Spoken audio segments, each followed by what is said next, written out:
마켓 주민 시간입니다. 시장의 이슈들 또 개별 기업에 관한 이슈들 집중 분석하는 시간이죠. 최근에 바이오 흐름들이 좋습니다. 삼성 바이오로직스나 신약 쪽도 좋은데요. 진단키트 업체 휴마시스가 강한데요. 이거는 진단키트에 대한 기대감보다는 경영권 분쟁보다는 소액주주들의 반란 이렇게 좀 표현하는 게 조금 더 적합할 것 같은데요. 관련해서 주가가 강세입니다. 리더스 인덱스 박주근 대표님과 함께 휴마시스 최근의 이슈들을 집중 분석하겠습니다. 어서 오십시오. 네, 안녕하세요. 진단키트 업체도 휴마시스 어떤 기업인지 조금 더 자세히 소개해 주십시오. 네, 이 진단키트 하면 일반인들은 전부 통틀어 진단키트인지 알겠지만 네. 실은 크게 한 세 가지 부류가 있어요. 예. 크게는 분자 진단키트가 있어요. 이게 대표적인 기업이 시젠으로 네. 보시면 되고요. 또 하나는 면역 확산 진단키트가 있는데 이거는 미국, 유럽 쪽이 강합니다. 오늘 이야기하고자 하는 휴마시스는 세 번째인 현장 진단키트의 강자입니다. POCT라 그러죠. 이 Point of Care Testing에서 POCT라 부르는데 이 현장 진단 키트의 강자인 이 휴마시스는 2000년에 만들어진 회사인데요. 창업자가 현 대표인 차정학 대표입니다. 이분은 1965년생이신데 고려대학교 유전공학과 석사를 수료를 한 다음에 유한양행에서 연구원으로 있다가 2000년 6월 달에 이 진단키트를 만들어보자 해서 여러분들이 공동 창업한 회사 휴마시스고, 그런데 이제 이 코스닥 상장을 2017년도에 했는데요. 실적이 그 당시만 해도 굉장히 안 좋았습니다. 2017년도에 실적이 얼마였냐면은 상장 당시에 매출액이 85.1억입니다. 85억 1천만 원이고 영업이익은 마이너스입니다. 그리고 18년도에도 96억, 그다음 2019년도에도 91억의 영업이익 8억 적자였던 기업이었습니다. 그러다가 아시겠지만 코로나가 이 기업을 살렸습니다. 코로나가 터지면서 급성장을 했고요. 지금은 어마어마한 그 영업이익을 남기고 있는데, 이 기업의 핵심 포인트는 이 휴마시스의 그 핵심은 면역 정성 검사 진단 시약과 이 키트를 만드는 게 핵심인데, 그중 핵심 기술은 뭐냐 하면 여기가 기본적으로 다른 데서 못 하고 있는 것 중에 하나가 효소 확성 검사하고 감염성 질환을 동시에 검사할 수 있는 기술을 가지고 있어요. 요것 때문에 미국 식약청에서도 승인이 나고 각 다국적 기업 이런 국가에서 굉장히 많이 사용하고 있어서 현재 이 매출이나 이런 것들이 좀 급성장하고 있는 그런 기업으로 볼 수 있습니다. 얼마 전까지 집에서 자가진단 키트들 많이 사용했잖아요. 이 기업 꽤 많을 거예요. 그래서 휴마시스도 아마 브랜드 네. 이름을 아실 거예요. 네. 그런데 지금 소액주주하고의 이제 갈등, 소액주주의 반발 이게 지금 일어나고 있는 건데, 이 발단이 어떻게 된 거예요? 기본적으로는 대주주의 지분이 낮은 게 이런 발단이 되겠군요. 그렇습니다. 네. 아까 제가 히스토리를 말씀드렸을 네. 때 2000년에 만들었고 2017년도에 상장을 했는데 네. 적자가 계속됐지 않습니까? 그러면 그 사이에 어떤 일이 벌어졌을지는 좀 상상이 되지 않습니까? 그러니까 유상증자가 계속 필요했겠죠. 증자하고 자금 들어오면서 네, 대주주 지분이 계속 대주주 지분이 희석되는 약화돼서 거죠. 아까 창업자인 차정학 대표의 지분이 현재 6.9%에 불과하고요. 그리고 특수관계인 지분을 다 합산하더라도 7.58%밖에 안 됩니다. 마켓컬리 같은 경우도 김슬아 대표가요. 네. 지분이 이제 계속 회사를 키우다 보니까 대주주 지분이 낮아지는 그렇습니다. 거거든요. 예. 많은 벤처 기업들이 비슷하긴 한데 예. 이 휴마시스의 문제점은 그렇게 낮은 지분으로 가다가 갑자기 매출이 성장했다는 게 문제입니다. 그렇죠. 예, 그러니까 이제 개인 투자자가 지분이 80%가 넘는 상황에서 네. 이게 영업이익이 급격하게 늘어나는데 어느 정도냐면 지난해에 그 캐시플로우 영업이익 현금 흐름이 2,050억이었어요. 근데 이 자본 유보율을 보면 얼마냐면 5,726%입니다. 그러니까 현금을 쌓아놨다는 이야기죠.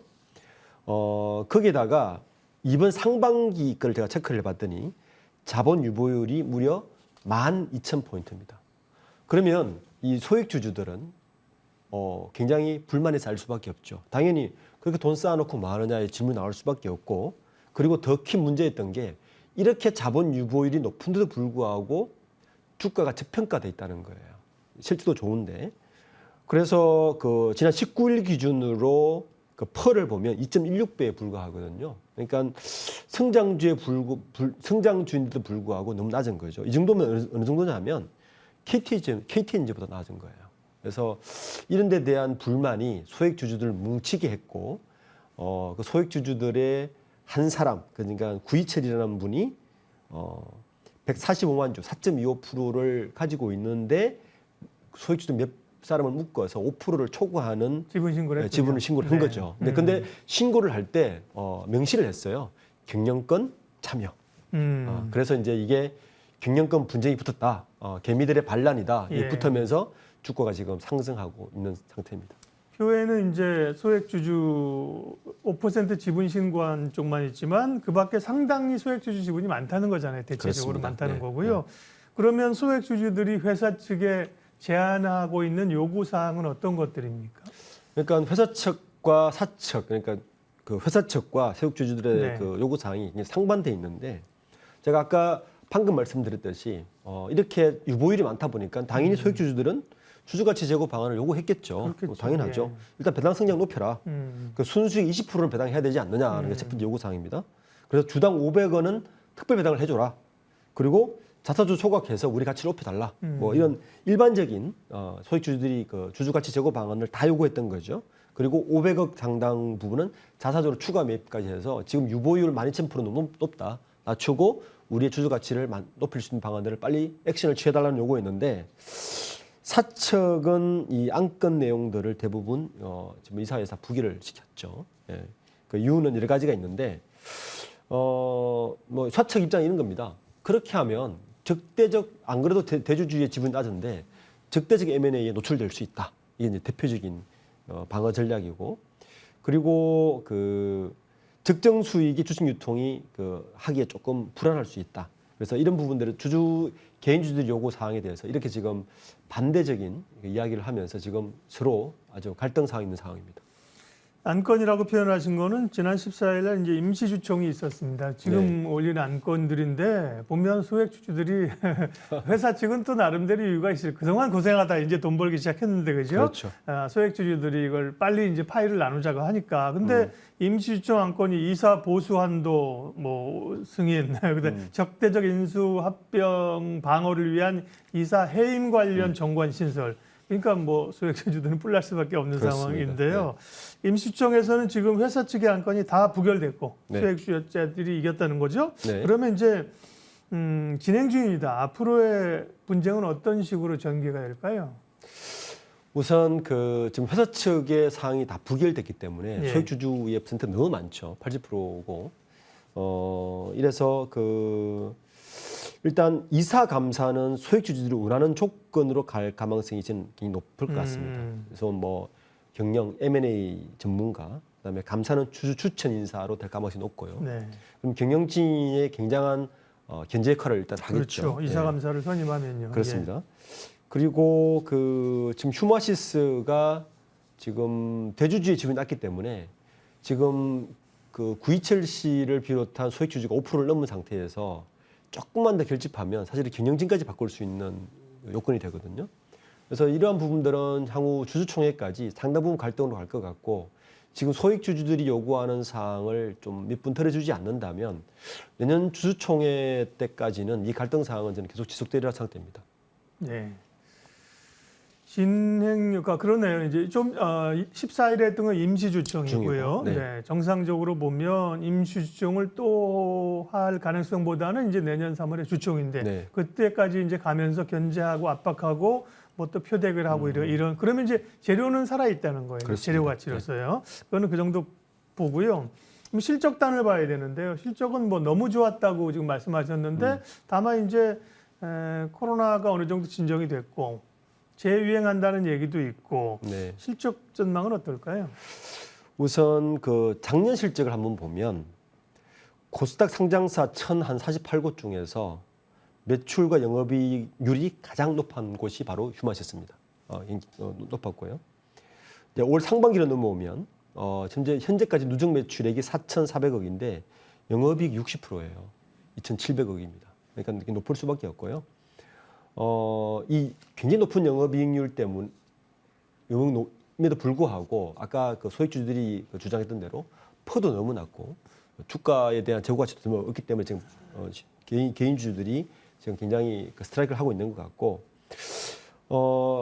당분간은 이제 두 가지 호전의 부분이 있는 것 같습니다. 첫 번째는 내년 주총까지 경영권 분쟁, 뭐 이게 소액 주주들의 반란 이런 부분들이 계속 이슈화되면서 이 부분 때문이라도 주가는 계속 끌어올 수 있는 호재는 하나가 있는 것 같고요. 두 번째는 이제 진짜 시장 규모인데 방금 말씀하셨듯이 코로나19가 이제 엔데믹으로 가더라도 현재의 대부분의 감염병의 어떤 트렌드가 뭐냐면 예방 조치 쪽으로 많이 몰려 있어요. 예. 네. 예방 조치 쪽으로 몰려 있는데 그 중에도 아까 제가 초두에 말씀드린 대로 분자 진단 키트나 뭐 화학 진단 키트 이런 것들은 조금 시간이 걸리지만 간편하기 때문에 휴마시스 같은 POCT 현장 진단 키트의 수요는 향후에도 계속 있을 거라는 전문가들의 얘기가 많습니다. 그래서 두 가지 다를 보면 휴마시스의 주가 흐름은 내년 주총까지는 좋은 흐름세를 보이지 않을까라는 예상이 많이 되고 있습니다. 네. 다만 이제 이게 실적에 의한 지난번에 진단 키트들이 올라올 때는 정말 돈을 엄청 벌어도 됐지 않습니까? 그렇죠. 시즌 네. 실적에 의해서 올라가는 건 추정이 가능한데 경영권 분쟁이라고 하는 게 이게 이슈가 오르락내리락 하는 거기 때문에 대응이 좀 어렵지 않아요? 네. 마무리 좀 해주십시오. 실제 그렇습니다. 그 14일 날 임시주총 때 급등을 했다가 네. 굉장히 쭉 떨어졌다가 지금 다시 오르고 있거든요. 네, 오늘은 또 강하네요. 예. 그래서 이런 것들을 보면, 그러니까 이미 투자자들은 경영권 분쟁이 지속될 것이라는 걸 지금 시장에서 시그널을 주고 있는 것 같아요. 예, 그건 분명하고 문제는 실적인데 올 4분기까지 실적은 나쁘지 않을 것 같습니다. 그러니까 또 겨울이 오고 이 감염병에 대한 여러 지금 중국은 여전히 봉쇄거든요. 네, 그런 부분들에 대한 그 전망들이 있어서 실적 또한 4분기까지는 견조한 어떤 흐름세를 이어가지 않을까라는 예상이 되고 있습니다. 최근 시장에서 이슈가 되고 있는 진단키트 업체 휴마시스의 그 최근의 분쟁 이유와 함께 전망까지 리더스 인덱스 박주근 대표님 함께했습니다. 고맙습니다. 네, 감사합니다.